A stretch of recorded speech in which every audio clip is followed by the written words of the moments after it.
Welcome to the Nick Blevins Family Ministry Podcast. Our goal is to help you maximize your church's potential.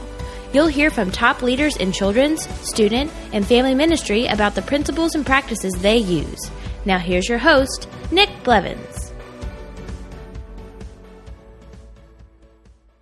Hello and welcome to the podcast. I'm Nick. I'm your host, and this is the Family Ministry Podcast, which really just means we talk about children's ministry, student ministry, next gen. If you lead in a next gen role or a family pastor role, we talk about that, partnering with parents, kind of all of that. So that's where that name comes from. In today's episode, I talk with Michael Covington of Decipherer, and they equip churches with curriculum for children's ministry, but also they have a platform to deliver that curriculum, and it's something they've renewed. It's now version 2.0. It's pretty unique. I've never heard of it elsewhere. And so even if you serve in youth ministry, you'll want to listen, because we also talk about some different apps and tools that you can use for ministry that Michael and his team use in their day-to-day and week-to-week efforts. So you'll want to listen to that. As usual, you can get the show notes at nickblevins.com/episode 39. Before we jump in, though, just want to let you know that I released a new resource on my site. It's a free PDF of 100 ways you can appreciate volunteers.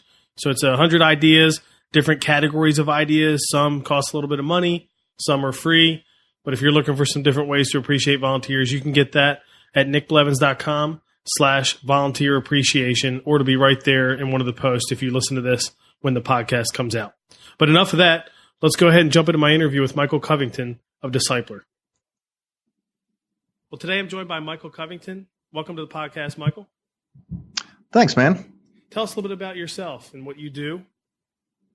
Yeah, so my name is Michael Covington, as Nick just said, and I am the business team lead for Decipherer.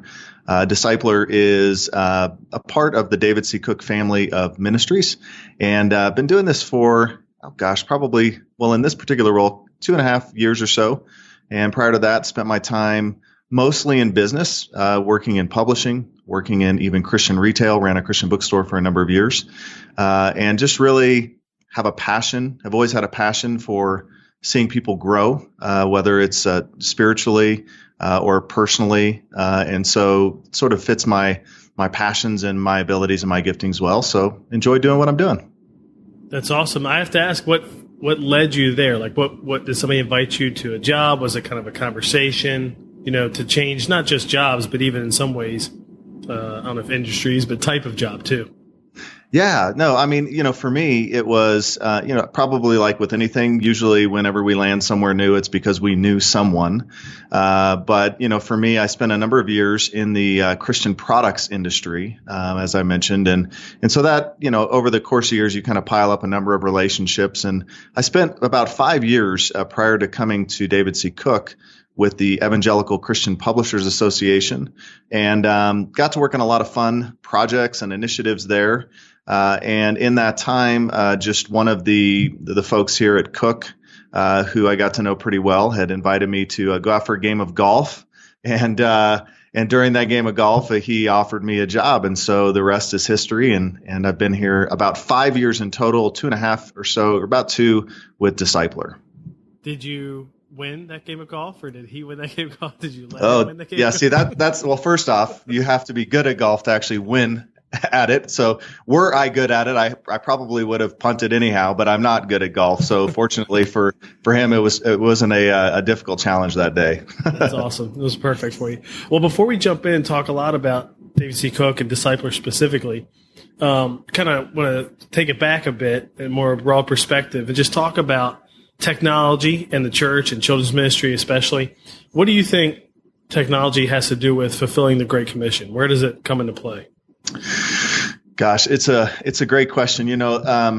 We spent some time a couple of years ago when we were kicking this idea around of Decipherer, actually going out and talking with churches. We actually did focus groups in 3 major cities. We went to Dallas, we went to Charlotte, we went to Chicago. And in each city, we did 2 different kind of sessions of focus groups. The first one was with churches that were under 500 in attendance, and the second one was with churches over 500.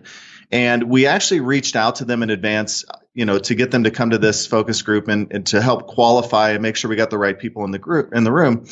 And, we had people who came in who were senior pastors, those who came in who were children's pastors, some who came in who were, maybe leading kind of the media team or the technology team at the church. And what I found was interesting by and large is that it didn't matter whether you were small or big. I think everybody understands today the importance that technology plays in our culture. But what I found fascinating was that almost without exception, small church, big church, almost every church felt like they were behind the times, sort of behind the curve, as it were. And so, for us, it's interesting when you start to look at sort of what are the trends relative to growth patterns within the church, relative to what's taking place, not just in the American church, but in the church around the world. And how, if you look at Thomas Friedman, if you read business books, he talks about the world is flat and globalization. It's never been easier to communicate. It's never been easier to get your message out to lots and lots of people. The challenge we have today is really how do we cut through the noise? And, when you look at Jesus, the 12 disciples, and the way in which they communicated, there was always sort of two elements to, communicating the gospel, as it were. There was always the one-on-one. You can think about stories throughout Scripture where Jesus is ministering, whether it's to the woman, who needed healing and reached out to touch his garment, or whether it was, Jairus and his daughter, or it could have been, when he delivered the Sermon on the Mount, and he's got this broadcast message, right? And so sometimes, as believers, a lot of times our communication is one-on-one. We're hanging out with a friend at a coffee shop. We're, having a Bible study in our home, or just having a conversation with a friend over the phone. And then other times we have to have the need to be able to communicate sort of a broader message, a broadcast, as it were.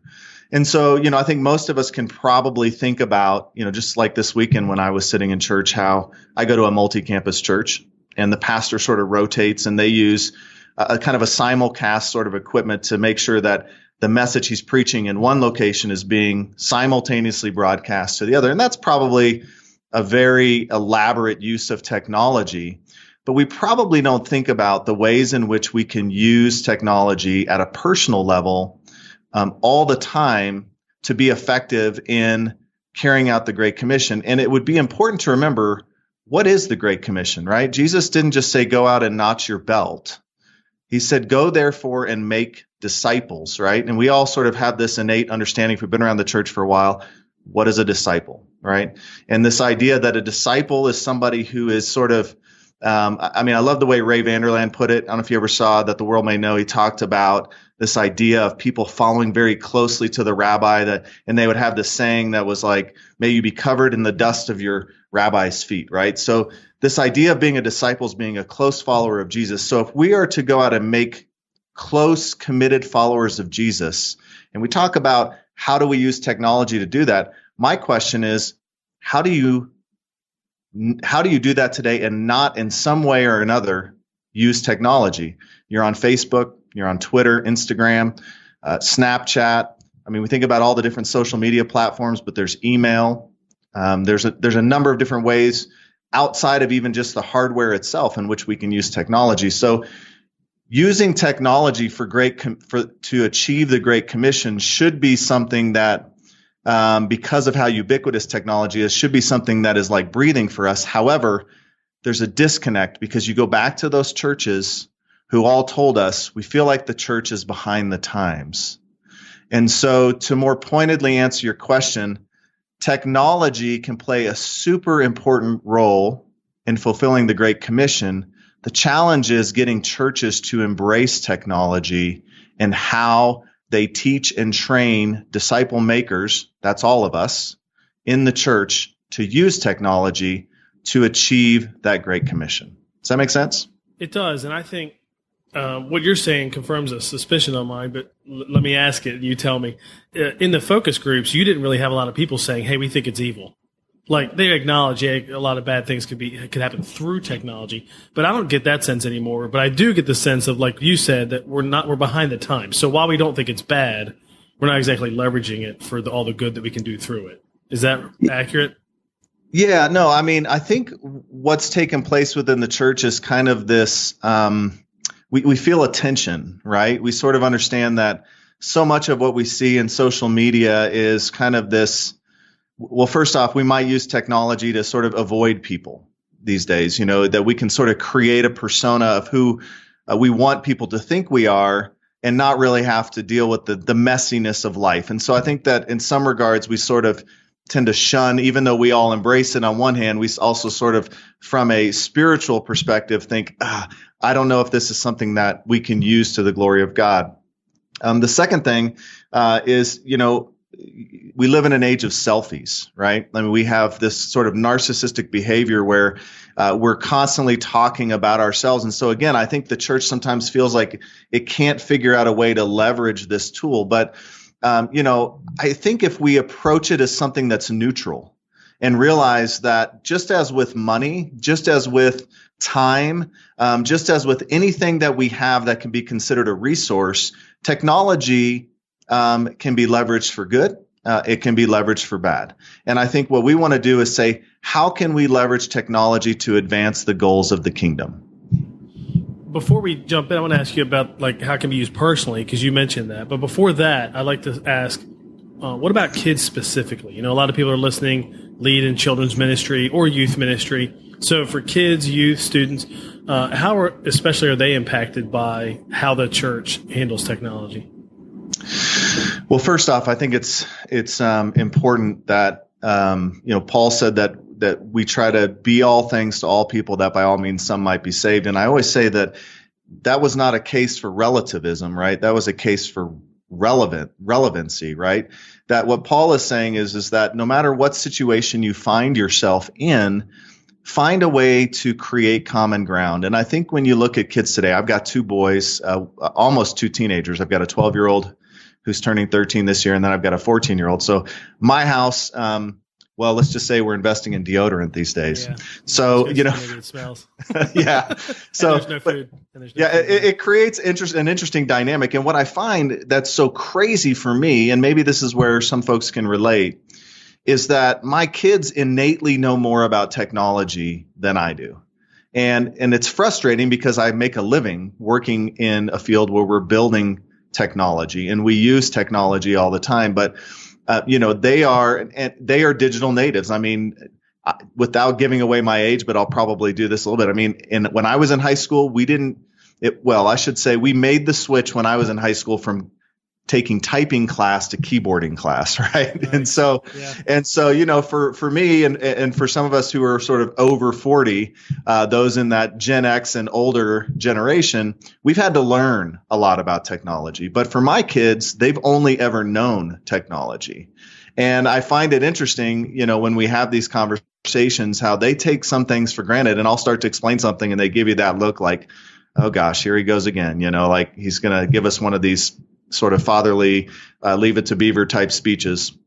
But for them, their world is made up of not just tools. I think we think of technology, we tend to think about, the devices or the software, but really there's sort of a meta piece to technology, which is really a culture that exists. And for them, technology is probably a narrative that is about their relationships. It's about their interactions, not just with their friends, but even with their school. My boys go to it's kind of a hybrid school where they do all of their coursework online. They go to school. They're given a MacBook when they show up. They come home. They take home a Chromebook with them. And all of their interactions, they have virtual classrooms that meet during the week when they're not at the building. And then they're texting their teachers and they're emailing their teachers. They're texting their friends. We're constantly trying to keep up with them in terms of monitoring their use on, tools like Snapchat, tools like Instagram, and even just text messaging with each other. But for them, their day is comprised of an enormous amount of information flow using these technology platforms. So when you talk about, and I wouldn't think that my kids are an exception. I think if you look at what's taking place in the U.S., I just read a statistic last week that said 9 out of 10 homes in the U.S. that have internet access now are active on Facebook. And I think the number of homes that have internet access is close to 9 out of 10. So So you're basically in that 80 to 85% of American households are active on this social media platform, right? So in just a few short years, this social media platform has achieved the ubiquity of television, which is amazing. That is amazing. And so when kids come into your church or they come into that environment and you don't talk the language, you don't use the tools, automatically there's a relevancy disconnect. You are seen as someone who is out of touch, right? And so I think if there's nothing else to be said for how you're connecting with kids, if you're not using technology somehow in some way, or at least attempting to understand how it can be used, then I would say in some regards, we're sort of not stewarding the call well. Yeah, that's true. And it's just hard to connect. And you mentioned kind of the two different ways that the gospel might be communicated in terms of broadcast or one-on-one, and how it's true. I think we do probably think of technology more in the broadcast format, right? In churches especially. But you mentioned that it could be used one-on-one too, and maybe there's some ways we don't even think about. Are there some, I don't know, examples of that, or ways in which we could use technology one-on-one that the church really doesn't as much? Absolutely. And let me just say too, before I jump into some of that, I want to be really cautious to not say, that I'm sort of a throw the baby out with the bathwater, have that mentality, because it's not about like putting all your chips, in the technology area. People live on all areas of the spectrum, and yeah, sure, we're going to minister to kids who all have smartphones or, are pretty technology savvy, but there are obviously still loads of people out there in churches who that may or may not be their story. I mean, I lived in a small town in New Mexico for a number of years, and one of my best friends ever was a pastor of a very, very small church out in the country, Grady Baptist Church, and probably fewer than 70 families in that church. Now, what's crazy is, some of the farmers that were out there, because this is where we live, kind of farm country, they have these $1 million combines that are outfitted with all sorts of equipment and technology connected to GPS, and they're pretty technology savvy, but you do have generations within a church. And what I'm not saying is, forsake the older generation, let's not worry about them. They're on their way to glory. No, not at all, right? Like, we've got to make sure that we're sort of serving all sectors. And so what I'm not saying is forsake the analog modes of communication. Surely the best way to communicate with somebody is one-on-one, face-to-face, because technology is never going to be able to replace that. What I'm also not saying is that we should just use technology for technology's sake. What you need to do is find the context in which technology works best for you. In other words, where are you at and what types of tools would you use? So to get back to your question, I think this ties in well as it relates to sort of contextual uses of technology. When you think about whether it's one-on-one or broadcast, think about your audience. Think about who are you serving? Who has God put in front of you? And then work out from there, right? So the first thing you might do is you might actually poll your people. Ask them what they're using, find out what kind of devices they're using. Find out, if they prefer to hear from you via email. Do they prefer to hear from you via SMS or text message? Do they prefer just to, get the paper bulletin when they show up? What are the right ways in which you can communicate to people?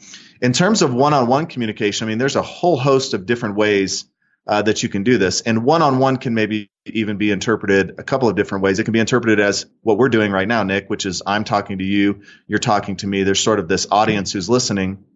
But it could also very much mean personalized, right? Making sure that your communication is hitting its mark. So I'll speak from my own perspective, but the way that we do this, and one of the ways I think churches can even do this, is through segmenting your email lists, which sounds kind of crazy. Like, how does that even work? Because I think a lot of people today are used to going to Gmail or Outlook or something and just sort of populating this list and you get this email and it's got like 400 names in the to box and it's to everybody, right? But it's probably only relevant to a handful of people. And so in that regard, you can use tools like MailChimp. There's other tools out there that are completely free that you could go in and personalize your messages to even segments, even if you have a small congregation, a small group of people. So you say you had a church of 200-300 people, but you only needed to reach 20 based on what zip code they lived in, what neighborhood they lived in, or what ministry they were a part of. You could tag those people and easily use that tool to send them a very specific message that didn't need to go out to everybody. So that's kind of one-to-one. Obviously, you could also do things like if you have a check-in system for your children's ministry, a form of one-to-one communication would be find a check-in system that uses SMS text messages, because most of your parents that are coming into your church environment and they check their kids in, they're going, one of the two parents, if there's two of them, is going to have a device on them most likely that can take a text message. And so if you need to get in touch with them, it's gone are the days of having to flash, this number up on the wall. I remember those days, where to try to get somebody's attention. Whereas if you can just send them a text message, it's very much a one-to-one communication. So those are some ways in which being in a church environment, you could leverage technology for more personalized forms of communication. To keep in the same vein of kind of tools, that we can use, just generally speaking, I think that's a question that comes up a lot. People ask, what software, what tools, what apps are, different ministries using to lead children's ministry, student ministry, things like that. So what are some free online tools, or even if they're paid tools that you have used that you think are helpful that could be used in the church? Yeah, sure. So we use technology all the time in the midst of this team here. We're a pretty small group. We've got I would say there's less than 20 people on the Decipherer team. We're a part of a larger organization with Cook where we have a couple hundred people spread out. But the nice thing that technology affords you is the ability to be able to instantly communicate with somebody, but not necessarily by what I call sort of drive-by meetings. And so if you've ever been in any kind of a, whether it's a church office environment, or a outside of church work environment, one of the worst things that I think drives me nuts is when people just sort of show up at your door and stand there until they get your attention, or they just consistently call you on the phone and sort of interrupt your day. And so the nice thing is that using different types of communication tools can build a more collaborative, communicative environment amongst a team, because you can really personalize things so that the communication comes in ways that best fit your own personal workflow. So for instance, and we were talking about this before you and I went on air, we were talking about Slack. And I'm amazed today. I've actually talked about Slack a lot. I've written about it, blogged about it. I've been on a couple of other, been at some children's pastors conferences. And every time I do, I always ask the question. I just did this in October at a publishers conference. And I asked, how many of you are currently using Slack? Now, when I first asked the question, just a small number of hands went up. And this past October, when I asked the question, there was a room of about 200 people, nearly half the hands in the room went up, which kind of really shocked me. And Slack is this tool. It's in use by millions of teams all around the world. It has quickly grown in popularity. And what was interesting, like a lot of great tools like Twitter, it sort of just grew out as an experiment. It wasn't even a product. And the team that built it just built it for their own use. They ended up finding that they really liked it. It has a really slick interface, and they decided to make an offering out of it, and it became the company. So what is Slack? Slack is kind of like if you remember the chat rooms of old, it's sort of it's a software program you can download either on your computer. You can access the web version via a browser. You can also download an app if you have, any of the major, I think any platform pretty much. I know they do Android and iOS definitely. But the nice thing about Slack is that it's really conversations grouped by topic. They call them channels. And so within a team like ours, you might have, if we put it in a church context, let's just say you might have different areas of ministry, right? You might have the worship team. You might have the ushers or sort of the serving team that might incorporate hospitality. It might incorporate, if you have like a kind of a connections center, might incorporate parking lot ministry, whatever. But then you might have conversations that aren't necessarily related to a specific team, but are more related to a topic or a project. So let's say you're doing like Vacation Bible School, or you've got some kind of a special event coming up with a guest speaker. And the nice thing is that once you are a part of a team, you can be invited to different channels and you can participate in those. And if after a time, you're not finding that channel is very helpful and it kind of becomes noisy, you can just leave the channel. It allows you to share documents and files amongst the team. But the thing that I think is probably, if you just kind of get painted with broad brushstrokes, is if you were to compare it with email, and our team internally here does not use email, maybe with a rare exception, to communicate, because email is linear, right? If I send you an email, Nick, and then it needs to be shared with somebody else, you're going to have to forward it or reply and include them as a copy. Whereas in a Slack environment, literally it's a dynamic, ongoing conversation that anyone can be a part of if you choose to allow them to be. And then there's things like direct message. They've even included now the ability to start an instant call. So if you just, sometimes conversations need to go from the written word to the spoken word, you can just hit a little phone icon and just create a call with one person or a group of people. So it's quickly becoming a tool to replace team communications. So that for us, Slack is something, and it's free. It's entirely free. You can go to slack.com. You can create and use Slack. We did for nearly a year and a half completely free before we needed to upgrade to their paid version. So most teams should be able to use Slack for free. But if you compare Slack to email, we use Slack almost exclusively for our internal communications.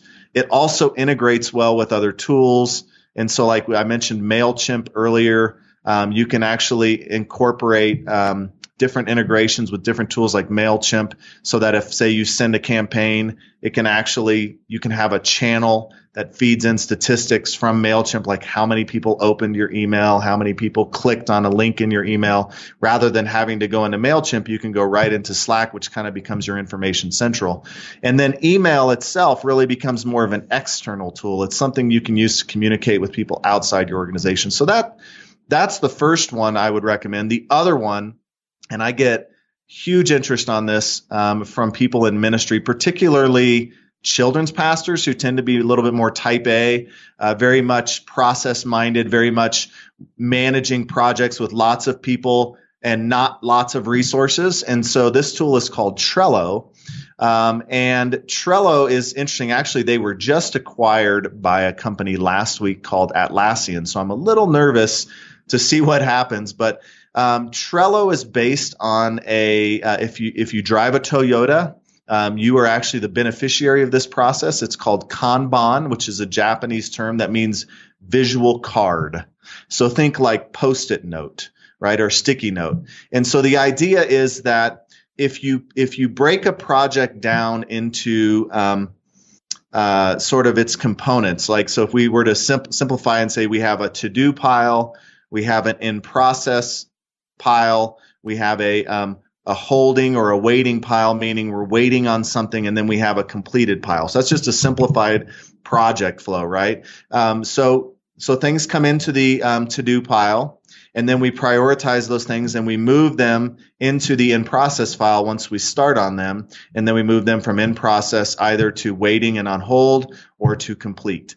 What Trello allows you to do is it's free. Again, anybody can go do this. It allows you to apply that system, that methodology to anything, literally, whether it's grocery shopping, wedding planning, VBS planning, as I mentioned earlier, planning a service out, literally anything that you need to plan out. It is a left to right visual card system. So it literally, you create these columns of these little cards, and each one can have things like due dates, lists, attachments. You can assign people to a card.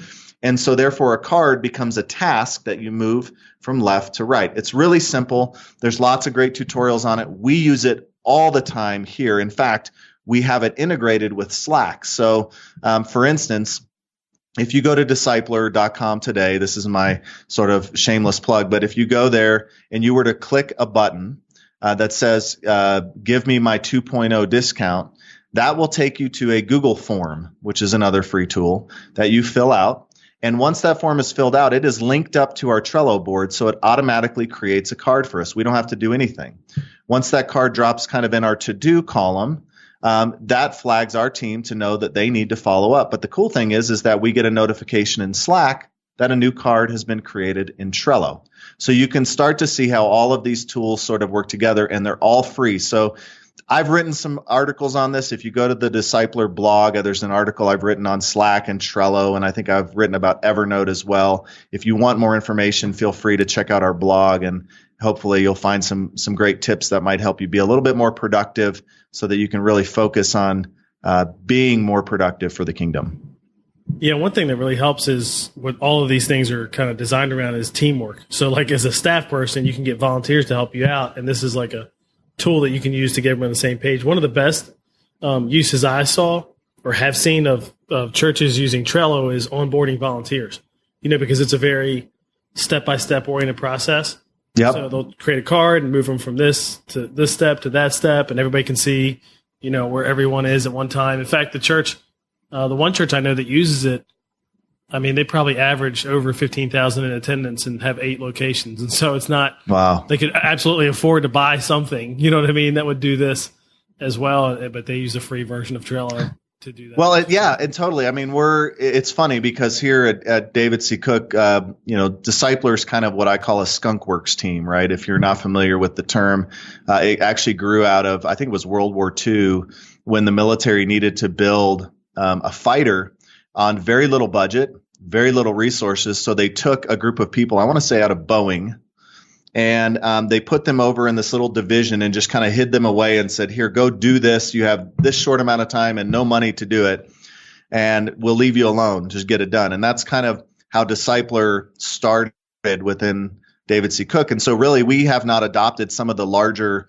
sort of corporate tools that they use. But we tend to kind of what I call bootstrap a lot of solutions. And Trello is one of those. And to be clear, you don't have to be some big mega ministry to use this. In fact, what I think is so great about technology is it has really leveled the playing field for even the little guys, right? Because it doesn't take any money. It just really takes some time and some planning and some forethought in terms of how you're going to do it. So like I would say, that church that's using Trello to onboard its volunteers, they had to first sit down and think through, how do we onboard volunteers? What does that process look like? So for us, we spend way more time thinking through, what is the process?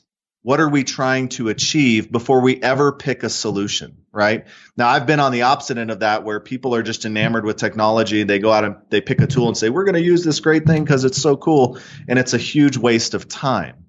And so you need to make sure that you understand technology does not replace good planning, right? It does not replace preparation. And so don't just think that, you're going to find something like Trello and boom, hey, your VBS project's taken care of this year. But if you're looking for something that's going to help you and you've already got a lot of ideas in terms of how you want to do it, getting the right tool can actually help you get the job done much, much more effectively. People would be knocking your doors down if you had a project or a product that could take care of VBS on its own. No Take kidding. care of the VBS project, just finish it from start to finish. So let's talk about Decipherer. So obviously, your company embraces technology, doing some unique things like your team, the Skunkworks team, is creating some stuff. And part of what you're doing is trying to use technology to help children's ministry leaders do more with their curriculum. And in some ways, in fact, the interview I just did for the podcast last week, we were talking about how children's pastors, a lot of them spend probably too much time on curriculum. And maybe it's from a desire to want to write their own, or maybe it's just they don't like it enough, and so they edit a lot, or maybe it's just kind of the general thing that everybody seems to feel, which is getting it out to the team. Like, how do I get it, customize it to where we want, and then get it to the team? So you created a product that helps do more than that. But I'd love to jump in and just have you tell us about Decipherer, and then we can kind of walk through it and describe it for everyone how it works. Yeah, thanks. I think we're sort of in a unique position because living inside of a space, literally, like I'm standing in a building right now that is an organization. This building is only 25 years old, but if you go to Elgin, Illinois, you'll see the original David C. Cook headquarters, and it sort of represents an era during which Sunday school was the norm. It was the way in which every church on every corner in every town did some type of Christian education. And if you go back to the roots of Sunday school, you'll remember that it sort of grew up during a time maybe when it was actually an addendum to your education, right? You go to schoolhouse Monday through Friday, and then Sunday was sort of your formalized religious education, as it were. As we've sort of evolved, as a culture, as a society over time, and we've modernized, there have been a number of external pressures that have sort of, in many churches, it changed the need for what we would traditionally define as Christian education, right? And so actually what's interesting, if you go out and do a search on the state of Sunday school, the last research that was done by Barna back in the 90s. And so what that tells you is that there's just not as much of an interest. However, I can tell you that there are still just as many churches today that are looking for resources to be able to equip a volunteer base, which you have to rely upon, to be able to further, call it discipleship, call it Christian education, call it family ministry. Every church now is sort of developing maybe a different angle or a different strategy for how they're reaching out to families and children. And obviously, as a society, the idea of a nuclear family even has changed, right? We have so many single parent homes. We've got kids that are going between homes. We've got a transient society with people moving all over the place. Maybe they live in one place half the year, somewhere else the other part of the year, or whatever, right? There's all these crazy dynamics that churches have to deal with when it comes to doing ministry and trying to figure out who they're working with. I talked with the church just a few months back, and it was interesting, not to make any jokes, but they were on the Jersey Shore. And she actually brought up, I think she must hear it all the time, we're not talking about, the typical snooky kind of people. These are people who love God, do ministry on a regular, every weekend. She said, but for us, our peak season is in the summer because everybody's coming out here for vacation. So we have a few weeks of this huge boost in attendance. And then the rest of the year is kind of, we go down to a very small group of people. So everybody has a different dynamic. And when you think about how churches are doing Christian education, doing Sunday school, it's very unique, but there are some very common problems associated with it. And we've been in a unique position because of our relationship to David C. Cook. We see churches that have been doing Sunday school the same way for 50, 60 years. And at the same time, about 8 or 10 years ago, Cook began investing in a curriculum known as True. And True, if you're not familiar with it, is a phenomenal curriculum focused on family ministry philosophy, the idea that parents are play the primary role in a child's life. Parents are guardians in terms of their spiritual formation, but ultimately it's the church and the parents partnering together, and God and the Holy Spirit being the actual teacher and drawing that child in. And so they began investing in this idea known as family ministry, and they began talking to a lot of churches who were thinking differently about how they did Sunday school. And that really brought them into a space where they were developing a curriculum that was delivered exclusively in digital formats, meaning that you would go to a website and you would download all of these files. Now, most of you who would be listening, who'd be thinking about curriculum and thinking about digital curriculum, probably know of some type of digital curriculum just like this. Maybe it's not True, maybe it's Orange, maybe it's Gospel Project or what have you. And so when we think about digital curriculum, oftentimes we're just thinking about downloadable curriculum. right? But downloadable curriculum isn't really digital. Ultimately, it's just a different way to deliver print, meaning the publisher is no longer the ones doing all the printing and warehousing and shipping out and logistics of managing it. We've now given that responsibility over to the church. And in some ways, that's helpful. But to your point, Nick, for many churches, it means more work, more time. Now I have to manage all these downloadable files. Now I have to spend all my time coordinating all of this other stuff in addition to all of the things that I have to do. And what I find, and I say this all the time, not to disparage any other role within ministry, but I find that people that are in KidMin, whether it's you're doing family ministry or children's ministry or whatever you call it, you are the most overworked, under-resourced people in the church. So to add even more work onto their plate throughout the week just seems counterintuitive. So for us, we felt like there was an entry point for Decipherer. And originally, we came into the marketplace about a year ago, a year and a half ago, June of 2015, really with a solution that started with curriculum first, meaning if you wanted to use Decipherer, you would have to find a curriculum in our store, pay for that curriculum, and then you just kind of got Decipherer thrown in. And what we found is that in that type of a model, it was hard for us to really sell the value of how technology can help to make KidMin simpler.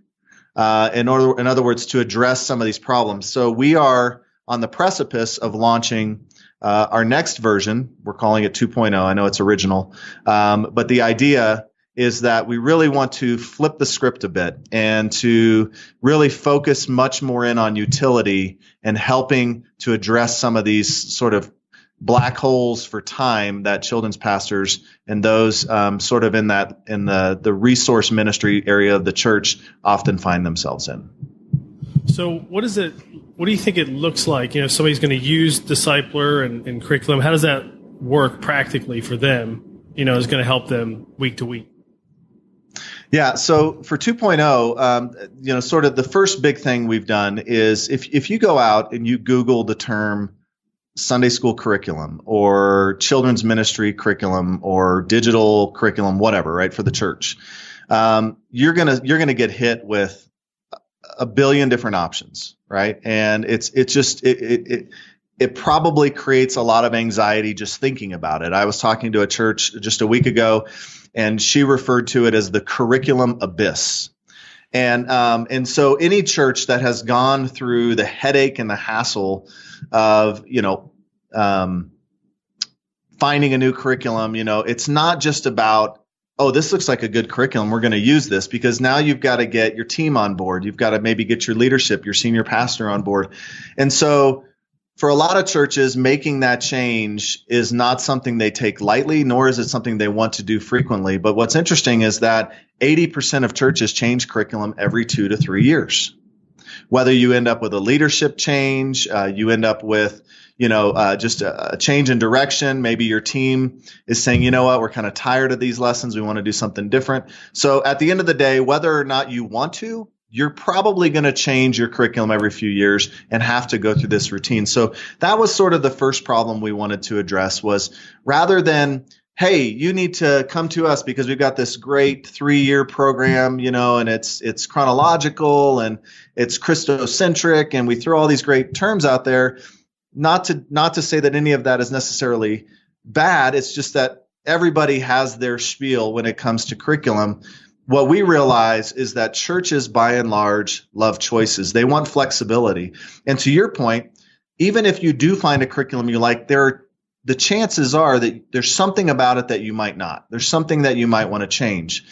And so for us, we said, what if we were to create an offering where rather than having to start with a particular curriculum, you could come in and experience a huge library of curriculum products, things that could be used for your core Sunday school or Sunday morning programs if you do that, or if you do Saturday, whatever the day of the week is just kind of your core meeting time. But then maybe you needed something to supplement. Maybe you needed a midweek discipleship program, or maybe you needed something for VBS or a Christmas program. Every single one of those resource decisions is another, it's another decision. It's another there's more red tape to go through to make that happen, more budget issues. So for us, we said, you know what, look, we are part of a family of curriculum providers. We've got multiple lines of curriculum from David C. Cook. We've got Gospel Light. We've got Standard. Three of the probably the top 5 big names in curriculum. But we also recognize another trend that we see taking place in the church, which is because of the information age and because of the growth of the mega church. If you look at the statistics, I think they say that more than half of people attending a church every Sunday are going to only 10% of the congregations. So what that means is you're seeing sort of a skew towards the large church. A lot of big churches are seeing more of the people gather in attendance every single week. And with those large churches, they have more resources, and they're beginning to create their own programs. They're writing their own curriculum because they have a special need, or they want to unify that curriculum with whatever the pastor is teaching. And as that phenomenon has increased, a lot of the smaller congregations and churches have been going to these big churches saying, hey, we heard about your curriculum. We'd love to use it. And the big churches are saying, great, you can use it, but we don't have the time, the resources. We're not publishers. We're not going to be able to necessarily spend the time to serve you. And so what we're seeing is that in addition to the curriculum that we have sort of from the traditionally published area, we're getting large ministries coming to us saying, we want to put our curriculum on Decipherer because it allows us to focus on doing what we're doing and what we've been called to. But at the same time, we feel like God can use this curriculum elsewhere. And so like we've partnered with Flatirons up in Denver. We've partnered with Northland outside of Orlando. Willow Creek is in the process of coming on board. We've got a number of large ministries who are looking at Decipherer for distribution of their curriculum. And so with Decipherer 2.0, the first big thing is you pay one price, and it's not based on how big or how small your church is, how many kids you have on a week, on a Sunday, how big your building is, or anything like that. It's literally you at any level. There are 3 levels of Decipherer subscription for 2.0. At any level, you get an all-access pass to all curriculum. So literally, for any age level in the church, nursery through adult, you could build a program and never have to go through the angst and anxiety of choosing a new curriculum whenever you want to make a change, because you always have at your fingertips this massive library of content. So that's the first big thing. The second piece is we wanted to make an experience that was could be customized or personalized to your context. And so what do I mean by that? Well, if you're a typical church that has, one service on a Sunday morning, 3, let's just say you did like a nursery, preschool, maybe kindergarten, first grade, or maybe not. Maybe you did pre-K and K, and then maybe 1st through 5th grade. So you had basically kind of 4 age levels in your children's ministry. We kind of wanted to create a term to refer to each one of those, because in every church environment, they might be called something different. You might literally just call them nursery, pre-K, K, 1st through 5th, what have you. But in some churches, they might call it the pond, the lake, the ocean, the river, whatever. And so for us, we created a concept called Spaces. And Spaces really allows you to name, you create a space in Decipherer 2.0 and you name it whatever you name it within your church, that area of ministry. And then it's kind of like a bucket. And in that bucket, you put your what we call the 3 T's, your teams, your times, and your teaching resources. So you start by adding a curriculum or 2 or 3. You can add as many curriculums to a space as you want. Once you add a curriculum, you set up your service times and you assign service times to it. You set your curriculum schedule. So how do we want the scope and sequence to go? It's super simple. There's a real 1, 2, 3 process you go through. Once you've done that, you add your teachers, which would be your team for that particular service time within that particular space. And then it just builds out from there. And so basically, the more complex your ministry is, the more age levels you have, or if you're multi-campus, the more spaces you're going to need. And that's how the subscriptions are priced. They're priced based on number of spaces. And so at a base level, you have 3 spaces, which would serve most small churches well. And it comes out to be less than $80 a month. You're at $79 a month, all in, prepaid annually. And at the very high level, for the biggest church that's multi-campus, you're spending $129 a month, all in, all access to all curriculum, as many spaces as you want. And yeah, that's it. We just tried to make something super simple that literally any church could use to create a custom program. And then we're building in tools that allow you to do things like customize the curriculum, trim the lessons down without using a Word document, that allow you to change up the scope and sequence, that don't restrict you to how many lessons you have access to. And these are all problems that if you've used digital curriculum, what I'll call digital downloadable curriculum, you've had to deal with before. And Decipherer is aiming to solve all of those problems. Yeah, and with the old printed curriculum, the problem may have still existed, though I think back to when I was teaching Sunday school a long time ago using a printed curriculum. There wasn't that much, at least in my church, there wasn't like that much direction about what to use and not use within the lesson that week. But in the same way, whether it's digital or not, you might say, hey, we want to not do that third activity this week. And so there's some way you had to handle that now digitally. You're cutting it out and then email it a certain way or whatever. And Decipherer, it's like you can just hide that, right? And then we have these little, they just don't see it. Exactly. We've got little hide show toggles, and you can give teachers the ability. You can, and the cool thing is, I didn't mention, you can add as many teachers as you want. And a lot of churches, they hear that and they go, oh, well, that'll never work in our, environment. Our teachers, our volunteers will never use a digital. They'll never sign into something. And I'm always amazed with that when you get back to the statistic we started with, which when you look at, 85% of U.S. homes are, my mom is 76 years old and she's on Facebook. She just got a new Chromebook this week. She has a smartphone. Nice. And so sometimes I think we tend to underestimate people's capacity or their aptitude for technology. But honestly, like I met with a guy last year who uses Decipherer, and he came up to me. He's a kidmin pastor of a church. I think he's up in Oregon somewhere. And he said, I've got 3 different people I'm thinking of in my church. He said, I've got one person who shows up every week with their iPad. They teach right from Decipherer. They're ready to go. They don't need any paper. He said, I've got another lady who comes in and she kind of does double duty. Sometimes she'll use the laptop that's in the classroom. Like we have a laptop in the classroom, and she'll use that to maybe stream the videos, which you can do in Decipherer. But then other times, she also wants to have that backup printed out copy. And then he said, I've got this other guy who actually came from Guam, and he's in our church, and he doesn't even own a computer.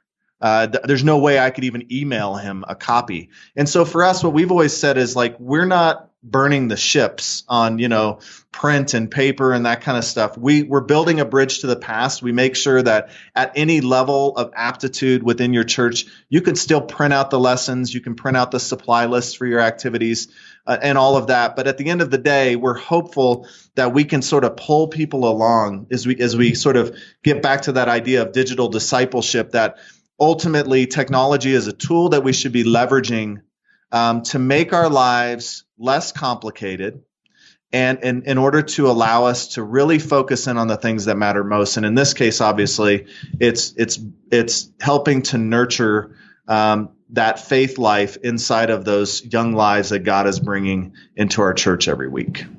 Yeah, and I think of what you've built and are still building, still working on, right? It sounds like it's kind of early here in the release of 2.0, but it just sounds to me like it's what you want, how you want it. That's what it comes down to. Because if you want to print it and leave it in the rooms, great. If you want your teams to log in on their own and see it, that's fine too. If you want to email it to them after you've customized it in Decipherer, you can do that too. So it's kind of however you want to use it, which is probably good because you're right. There are people, most people, I think, like you said, vast majority are connected enough and will take the most digital route. But then there are plenty of people who still maybe want a different version, and you can do all that, which is really cool. So it's early now in this release, and you mentioned some of the prices there. Are those prices good for a long time? If somebody's listening to this like a year or two down the road, they may increase or no? I mean, honestly, what we wanted to do when we built Decipherer, when we started thinking about 2.0 and sort of changing how people buy curriculum, as it were, we went out and actually did a lot of research on our own because there wasn't any out there in terms of actually looking at tax returns in aggregate for churches, trying to figure out what does the average church bring in income. And then sort of looking at studies by like Campbell Rinker, which every other year, I think it is, they do a Sunday school curricula usage report. And that report is always eye-opening in terms of how much churches spend on curriculum every year. And so for us, where we found the sweet spot was if we could offer a program that was under $1,000, that would really probably hit the majority of the churches who would find Discipler a fit for them. And then, of course, making sure that we could scale up from there. So for us, making sure we have a price under $1,000 for a whole year. And the nice thing about that is if you think about budgeting, once you lock that number in, it's not going to change for 12 months. And so you're done with needing to make decisions related to money and buying new curriculum, because you can always just go back to this deep well of curriculum. And we're going to be adding a whole lot more to it without getting into great detail to make the offering even sweeter down the road. So think about like Netflix, right? I don't know if you use Netflix, Nick. We do. Yeah, of course. We watch it all the time. And of course, the only reason Netflix remains relevant, the only reason you keep paying for it is because they add more content. They keep adding something that you want to watch. And in their case, it's all about binge watching now, right? And so for us, we understand that in order for Discipler to remain valuable to churches, we have to keep adding to that. So we will, both in terms of content, but also in terms of the utility. So to answer your question, that staying under $1,000 at that base level is really important. I don't see that changing anytime soon. The second part of your question is that the price today? And so that is the price today. However, because obviously we want churches to come on board, we understand that this is something new. It's a learning curve and change is never easy. So we're offering some incentives right now for you to come on board to Discipler. So if you go to discipler.com, there is a button that says lock in my 2.0 discount. If you click that, as I said earlier, you'll fill out a short form, and we have a small team of we call ministry solutions consultants. These are people who aren't just salespeople. These are literally people who come out of ministry. These are people who've done children's ministry before, or youth ministry, or in some capacity have served in the church on a church staff, and they understand the dynamics related to budgeting. They understand the dynamics related to doing ministry, and they will help you to figure out whether it's, the 3 space, 10 space, or unlimited space level, which one will work best for your church or your context. That's awesome. Well, I'm sure people want to check that out and learn more about it. It's Discipler with no E. So that's right. But if you put the E in there, we were smart enough in the early stages to make sure that it would still go to Discipler. So even if you spell it, if you don't like using the no E, put the E in there, you'll still end up at the right place. Nice. Google's got to figure it out. So how can people connect with you other than going there, but maybe with you specifically? How can they connect if they want to learn more, if they want to follow? Yeah, no, I appreciate that. So my Twitter handle is M_Covington, Covington. I'm on Twitter. You can also just email me. My email address is michael@discipler.com. Awesome. Well, Michael, this has been really helpful. I love the work you're doing. I think you're right in the sense that there's not really a lot out there, if anything else, out there that's doing this, which is really cool. And I just love that you're kind of on the forefront of technology and all of it with the goal of helping make it easier for churches to just carry out the Great Commission like we talked about early in the podcast. So thanks for coming on, and thanks for what you do. Thank you, Nick. Well, I love seeing new innovation that helps churches. I know for me in particular, we don't have a lot of time to innovate and create new things and software and products and resources and all that kind of stuff in our church. And so I love to see organizations that are out there doing that. And I certainly hadn't heard of anything like they're creating with Discipler 2.0. So one thing you can do coming out of this episode to take action is to check out Discipler 2.0, especially if you're looking to change curriculum, or maybe you use a curriculum that's going to be part of that package. You can check that out. Also, you can check out some of the apps and tools that we talked about with Trello and MailChimp and all that kind of stuff. Slack, all those things. We've used some of those. I still have not been able to get on board with Slack, but I know I should. It sounds like it's a great thing. I think the key is just like really moving the entire habits or culture of your team to use Slack instead of email. That's probably the part that's held me back from it. But I'd love to check it out. If you use it, I'd love to hear from you. Tell me how you use it. If you definitely recommend it, that'd be great.